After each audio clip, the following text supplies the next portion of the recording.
నేను చూసిన సినిమా మామూలు సినిమా కాదు.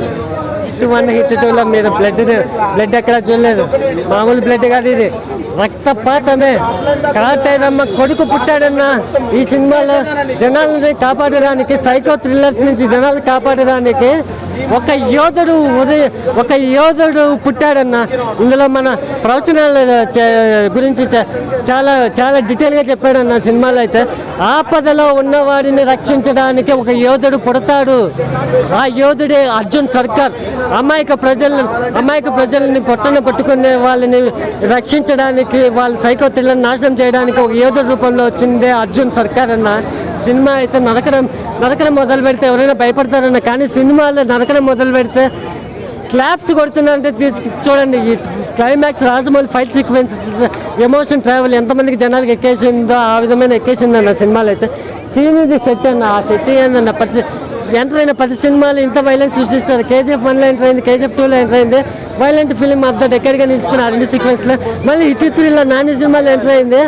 దానికి మించిన వైలెన్స్ సృష్టించిందన్న. సీనిది అంటేనే వైలెన్స్, ఆ విధమైన వైలెన్స్ ఇచ్చే పడేసిందన్న.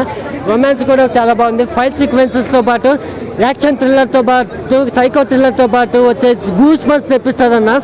ఫస్ట్ హాఫ్ ఒక అయితే సెకండ్ హాఫ్ అయితే మిస్టరీలో ఒక చేజింగ్ చేయడం, ఒక డార్క్ సైడ్లోకి వెళ్ళే చేజింగ్ సీక్వెన్సెస్ అయితే నెవర్ సీన్ బిఫోర్ ఇన్ ఇదే సినిమా అన్న. చాలా బాగుంది. మిక్కీ జయర్ గురించి మాట్లాడుకోవాలి. లాస్ట్ క్లైమాక్స్ సీక్వెన్సెస్ అన్న సూపర్గా ఉంది. ఆ ఎపిసోడ్ అయితే ఎన్నిసార్లు అయినా చూడొచ్చు అన్న. First part second part Shailesh Khanna only పెన్నుతో రాశాడన్న, బ్లడ్ అంత విధంగా రాయలేదు. ఇది బ్లడ్తో రాసిన నాని రక్త చరిత్ర అన్న. పర్ఫార్మెన్స్ అయితే పీక్ స్టేజ్లో ఇచ్చి పడేశాడు. ఒక కొత్త నానిని మనం తెరపైన చూడొచ్చు. స్క్రీన్ పొజిషన్ అయితే నెవర్ సీన్ బిఫోర్ అన్న. ఒక కొత్త మాస్ ఎక్స్పీరియన్స్ ఇచ్చి పడేస్తుంది ఆడియన్స్కి, వెళ్ళిన వాళ్ళకి. శ్రీనిధి శెట్టి కదా, ఏదో పాట కోసం అన్నీ తీసుకుంటారనుకున్నారేమో. ఒక powerful police officer Srinidhi Shetty. ఒక మంచి మెలోడీ లవ్ స్టోరీ ఉంది, రొమాన్స్ ఉంది, అండ్ థ్రిల్లింగ్ ఫైట్ సీక్వెన్సెస్ ఉన్నాయి శ్రీనిధి శెట్టితో 2 ఫైట్లు ఉన్నాయి. నాకు గూస్ బంప్స్ తెప్పిస్తాయి. అంటే నానికి సపోర్టెడ్గా ఫైట్ సీక్వెన్సెస్ అయితే వేరే లెవెల్లో చేసింది. క్లైమాక్స్లో అడవి చేసి ఎంటర్ అవుతాడని ఆ టైంలో అయితే గూస్ బంప్స్ మామూలుగా రాలేదు జనాలకి.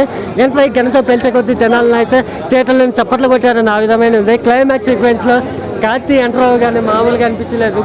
ఆ సర్ప్రైజింగ్ అయితే బిగ్గెస్ట్ సర్ప్రైజ్ ఇచ్చాడన్న హిట్ 4 సీక్వెన్స్ కింద. చాలా బాగుంది సినిమా అయితే. మిక్కీ జయర్ మీద అద్భుతమైన బ్యాక్గ్రౌండ్ మ్యూజిక్ ఇచ్చాడు. మిక్కీ జయర్ సాఫ్ట్ మెలోడీ సాంగ్ ఇచ్చాడు, మాస్ ఎలివేషన్ సాంగ్ ఇచ్చాడన్న. క్లైమాక్స్ సీక్వెన్సెస్లో లాస్ట్ హాఫ్ అన్ అవర్ థియేటర్లో కూర్చొని అవన్నీ చూసామంటే కేవలం కారణం ఆ మిక్కీ జయర్ ఇచ్చిన బ్రహ్మాండమైన బీజిఎం ఇచ్చి పడేశాడన్న. పోరాటమే సాంగ్ బీజిఎం అయితే major highlight of the movie అన్న. చాలా బాగుంది సినిమా అయితే.